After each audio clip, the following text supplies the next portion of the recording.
Diaper ಸೋರಲ್ಲ, ಆದರೆ question paper ಸೋರಲ್ಲ. ಎಲ್ಲಿ ಹೋದ್ರೂ ಚೌಕಿದಾರ್. ಮಕ್ಕಳ ಭವಿಷ್ಯವನ್ನ ಉಳಿಸಿ ಗುಂಡಾಂತರ ಮಾಡ್ತಿದ್ದಾರೆ ಮೋದಿ ಸರ್ಕಾರದ ನೀಟ್ ಹಗರಣ.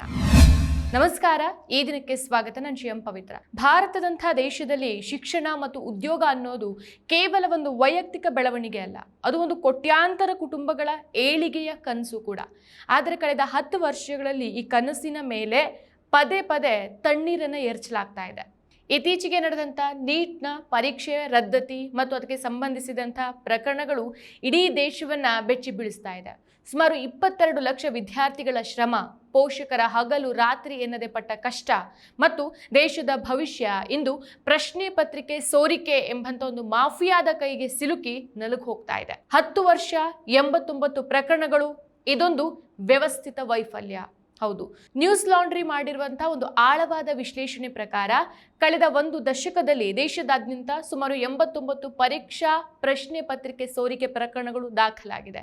ಈ ಅಕ್ರಮಗಳಿಂದಾಗಿ ದೇಶದ ಸುಮಾರು 6.5 ಕೋಟಿ ಅಭ್ಯರ್ಥಿಗಳ ಜೀವನದ ಅಮೂಲ್ಯ ಸಮಯ ವ್ಯರ್ಥ ಆಗಿದೆ.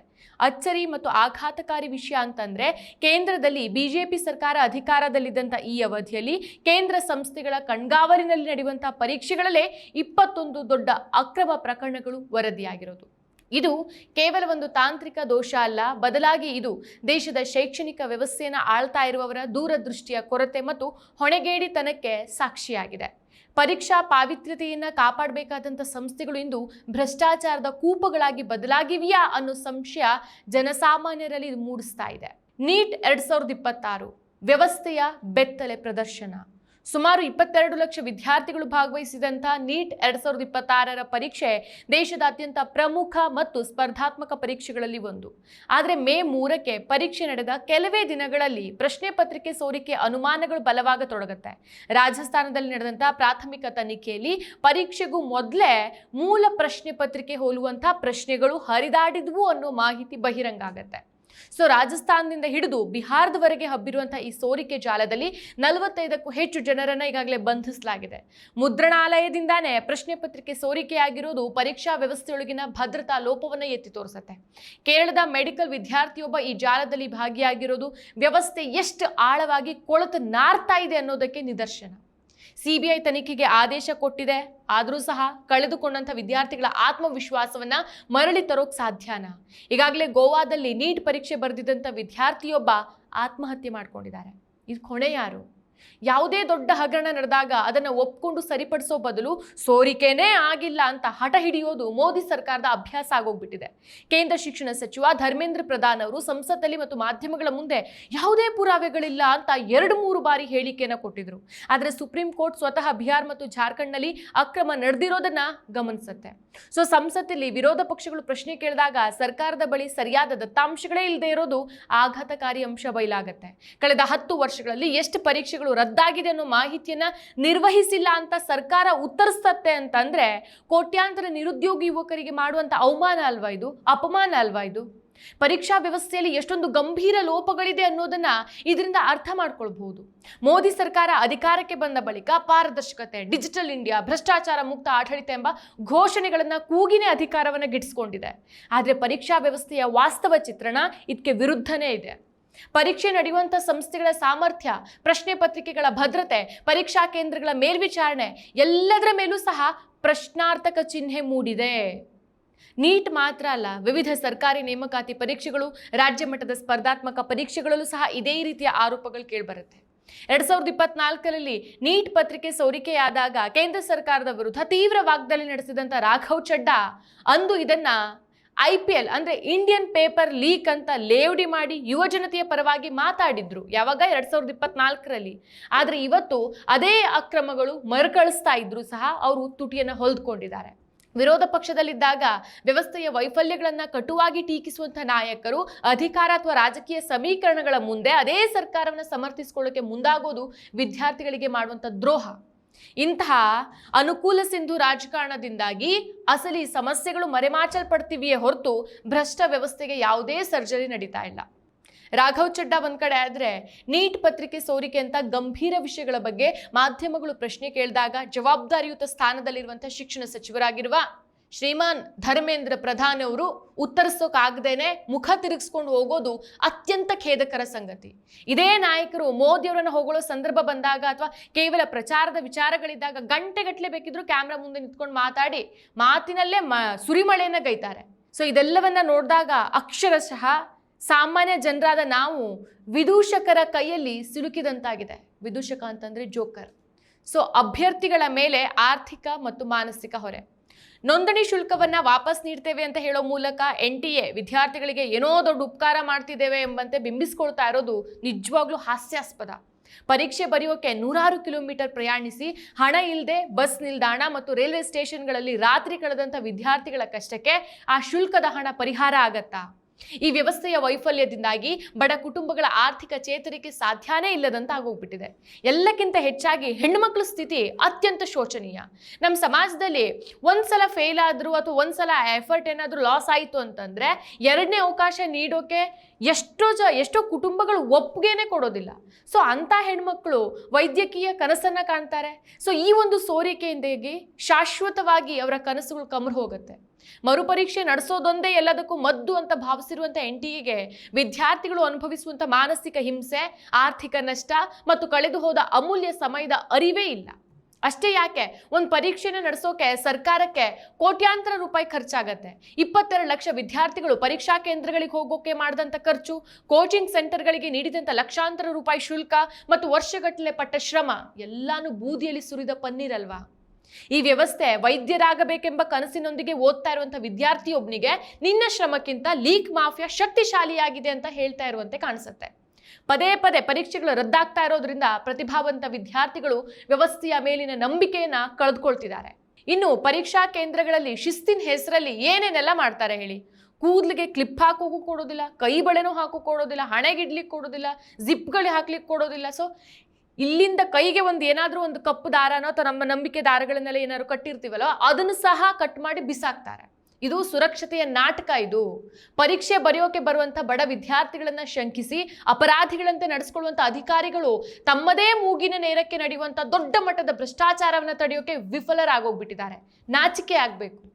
ವಿದ್ಯಾರ್ಥಿಗಳ ಮೈಮೇಲಿನ ದಾರವನ್ನ ಕತ್ತರಿಸುವಂತ ಸರ್ಕಾರಿ ಯಂತ್ರಕ್ಕೆ ಪ್ರಶ್ನೆ ಪತ್ರಿಕೆಯನ್ನ ಮಾರಾಟ ಮಾಡುವಂತ ಆಂತರಿಕ ಮಾಫಿಯಾವನ್ನ ಕತ್ತರಿಸೋಕೆ ಸಾಧ್ಯ ಆಗ್ತಿಲ್ವಲ್ಲ ಅಂತ. ಸೊ ಈ ವ್ಯವಸ್ಥೆಯ ವೈಫಲ್ಯ ಎಷ್ಟು ಹಾಸ್ಯಾಸ್ಪದ ಆಗಿದೆ ಅಂತಂದ್ರೆ, ಮಾರ್ಕೆಟಲ್ಲಿ ಏನು ಸಿಗತ್ತಲ್ಲ, ಮಕ್ಕಳಿಗೆ ಒಂದು 10 ರೂಪಾಯಿ ಡೈಪರ್ ಹಾಕ್ತಾರಲ್ಲ, ಆ ಡೈಪರ್ ಸಹ ಸೋರಿಕೆ ಆಗೋದಿಲ್ಲ. ಅಷ್ಟು ಎಚ್ಚರಿಕೆಯಿಂದ 10 ರೂಪಾಯಿ ಡೈಪರ್ನ ಮಾಡ್ತಾರೆ. ಆದರೆ ದೇಶದ ಕೋಟ್ಯಾಂತರ ವಿದ್ಯಾರ್ಥಿಗಳ ಭವಿಷ್ಯವನ್ನು ನಿರ್ಧರಿಸುವ ಪ್ರಶ್ನೆ ಪತ್ರಿಕೆಗಳು ಮಾತ್ರ ಪ್ರತಿ ವರ್ಷ ಸೋರಿಕೆ ಆಗ್ತಾನೆ ಇರುತ್ತೆ. ಪದೇ ಪದೇ ಇಂಥ ಪ್ರಮಾದಗಳನ್ನು ಎಸಗ್ತಾ ಇರುವಂಥ ರಾಷ್ಟ್ರೀಯ ಪರೀಕ್ಷಾ ಸಂಸ್ಥೆಯನ್ನ ಆ ಹೆಸರಿಂದ ಕರೆಯೋ ಬದಲು ಎಂದಿಗೂ ನಂಬೋಕೆ ಅರ್ಹವಲ್ಲದ ಸಂಸ್ಥೆ ಅಂತ ಕರೆಯೋದೇ ಸೂಕ್ತ. ಕೇವಲ ನಾಮಮಾತ್ರದ ತನಿಖೆಗಳಿಂದ ನ್ಯಾಯ ಸಿಗೋಕ್ ಸಾಧ್ಯನೇ ಇಲ್ಲ. ಈ ಬೃಹತ್ ಹಗರಣದ ಸತ್ಯ ಹೊರಗೆ ಬರಬೇಕು ಅಂತಂದ್ರೆ ನಿವೃತ್ತ ಸುಪ್ರೀಂ ಕೋರ್ಟ್ ನ್ಯಾಯಾಧೀಶರ ನೇತೃತ್ವದಲ್ಲಿ ಉನ್ನತ ಮಟ್ಟದ ನಿಷ್ಪಕ್ಷಪಾತ ತನಿಖೆ ನಡೀಲೇಬೇಕು. ವಿದ್ಯಾರ್ಥಿಗಳ ಕನಸಿನ ಮೇಲೆ ವ್ಯಾಪಾರ ಮಾಡ್ತಾ ಇರುವಂತಹ ಈ ಭ್ರಷ್ಟ ಜಾಲದ ಪ್ರತಿಯೊಬ್ಬರಿಗೂ ಸಹ ಕಠಿಣಾತಿ ಕಠಿಣ ಶಿಕ್ಷೆ ವಿಧಿಸಿದಾಗ ಮಾತ್ರ ಮುಂದಿನ ದಿನಗಳಲ್ಲಿ ಇಂಥ ಅಕ್ರಮಗಳಿಗೆ ಅಂತ್ಯ ಹಾಡೋಕ್ ಸಾಧ್ಯ. ಅಲ್ಲಿವರೆಗೆ ನಮ್ಮ ಯುವಜನತೆಗೆ ಪರೀಕ್ಷೆ ಅಂತಂದ್ರೆ ಭವಿಷ್ಯವಾಗಿದ್ದೇನೆ ಭಯವಾಗಿ ಉಳಿಯುತ್ತೆ. ಇನ್ನು ಮುಂದಿನದು ರಾಜಕೀಯ ಇಚ್ಛಾಶಕ್ತಿಯ ಕೊರತೆ. ಕಳೆದ 10 ವರ್ಷದಲ್ಲಿ 89 ಬಾರಿ ಪೇಪರ್ ಲೀಕ್ ಆಗಿದೆ, 48 ಬಾರಿ ಮರುಪರೀಕ್ಷೆಯನ್ನು ನಡೆಸಲಾಗಿದೆ ಅಂತಂದ್ರೆ ಪ್ರತಿ 2 ತಿಂಗಳಿಗೊಮ್ಮೆ ಒಂದಲ್ಲ ಒಂದು ಪರೀಕ್ಷೆ ಹಳಿ ತಪ್ತಾ ಇದೆ ಅಂತ ಅರ್ಥ. ಉತ್ತರ ಪ್ರದೇಶ, ಮಧ್ಯಪ್ರದೇಶ, ರಾಜಸ್ಥಾನ್ ಮತ್ತು ಗುಜರಾತ್ಗಳಲ್ಲಿ ಪರೀಕ್ಷಾ ಮಾಫಿಯಾಗಳು ಬಲವಾಗಿ ಬೇರೂರ್ತಾ ಇದೆ. ಈ ಮಾಫಿಯಾಗಳನ್ನು ಮಟ್ಟ ಹಾಕೋಕೆ ಕಠಿಣ ಕಾನೂನು ತರೋದಾಗಿ ಮೋದಿ ಸರ್ಕಾರ ಹೇಳ್ತಿದೆ. ಆದರೂ ಸಹ ಅದು ಕಾರ್ಯರೂಪಕ್ಕೆ ಬಂದಿದ್ದು ಮಾತ್ರ ಶೂನ್ಯ. ಗುಜರಾತ್ ಮತ್ತು ಉತ್ತರ ಪ್ರದೇಶದಂತಹ ಬಿಜೆಪಿ ಆಡಳಿತ ಇರುವಂತಹ ರಾಜ್ಯದಲ್ಲೇ ಅತಿ ಹೆಚ್ಚು ಪೇಪರ್ ಲೀಕ್ ಪ್ರಕರಣಗಳು ನಡೀತಾ ಇರೋದು ಕಾಕತಾಳೀಯ ಅಂತೂ ಅಲ್ಲ. ಪರೀಕ್ಷಾ ಮಂಡಳಿಗಳಲ್ಲಿ ರಾಜಕೀಯ ನೇಮಕಾತಿಗಳು ಮತ್ತು ಖಾಸಗಿ ಏಜೆನ್ಸ್ಗಳಿಗೆ ಪರೀಕ್ಷಾ ಜವಾಬ್ದಾರಿ ನೀಡಿರೋದು ಇಷ್ಟೆಲ್ಲ ಅವಾಂತರಗಳಿಗೆ ಮೂಲ ಕಾರಣ. ಯುವಶಕ್ತಿನೇ ದೇಶದ ಆಸ್ತಿ ಅಂತ ಭಾಷಣ ಮಾಡುವಂತ ಮೋದಿ ಸರ್ಕಾರ ಆ ಯುವಶಕ್ತಿಯನ್ನ ಬೀದಿ ಪಾಲ್ ಮಾಡ್ತಿದ್ದಾರೆ. 10 ವರ್ಷಗಳ ಕಾಲ ಅಚ್ಚೇದಿನ ಕನಸನ್ನ ಕಂಡಂತ ಯುವಕರಿಗೆ ಇಂದು ಸಿಗ್ತಾ ಇರೋದು ಕೇವಲ ಪೇಪರ್ ಲೀಕ್ ಸುದ್ದಿಗಳು ಮತ್ತು ರದ್ದಾದ ಪರೀಕ್ಷೆಯ ನೋಟಿಸ್ಗಳು ಮಾತ್ರ. ನೇಪಾಳ ಮತ್ತು ಬಾಂಗ್ಲಾದೇಶದ ಯುವಜನತೆ ವ್ಯವಸ್ಥೆಯ ಅನ್ಯಾಯದ ವಿರುದ್ಧ ಸಿಡಿದೆದ್ದು ಇಡೀ ಆಡಳಿತವನ್ನು ಬದಲಿಸಿದ ಉದಾಹರಣೆಗಳು ನಮ್ಮ ಕಣ್ಣೆದುರಿಗಿದೆ. ಆದರೆ ನಮ್ಮ ದೇಶದಲ್ಲಿ ಪರಿಸ್ಥಿತಿ ಸ್ವಲ್ಪ ಭಿನ್ನವಾಗಿದೆ. ಇಲ್ಲಿನ ಶ್ರೀಮಂತರು ಮತ್ತು ರಾಜಕಾರಣಿಗಳ ಮಕ್ಕಳು ವಿದೇಶಿ ವಿಶ್ವವಿದ್ಯಾಲಯಗಳಲ್ಲಿ ಸುರಕ್ಷಿತವಾಗಿ ಓದ್ತಾ ಇದ್ರೆ, ಬಡ ಮತ್ತು ಮಧ್ಯಮ ವರ್ಗದ ಮಕ್ಕಳು ಇದೇ ಶಿಥಿಲಗೊಂಡ ವ್ಯವಸ್ಥೆಯನ್ನ ನಂಬಿ ನಮ್ಮ ಜೀವನವನ್ನು ಪಣಕ್ಕಿಡ್ತಿದ್ದಾರೆ. ಪೇಪರ್ ಲೀಕ್ ಅನ್ನೋದು ಈ ದೇಶದ ಶ್ರಮಿಕ ವರ್ಗದ ಮಕ್ಕಳ ಭವಿಷ್ಯದ ಮೇಲೆ ನಡೀತಾ ಇರುವಂತ ಸರ್ಜಿಕಲ್ ಸ್ಟ್ರೈಕ್. ದುರಂತ ಅಂತಂದ್ರೆ ನಮ್ಮ ಯುವಶಕ್ತಿ ಇಂದು ಜಾತಿ, ಧರ್ಮ ಮತ್ತು ರಾಜಕೀಯ ಪಕ್ಷಗಳ ಅಂಧಾಭಿಮಾನದ ಹೆಸರಲ್ಲಿ ಹರಿದು ಹಂಚೋಗ್ತಾ ಇದೆ.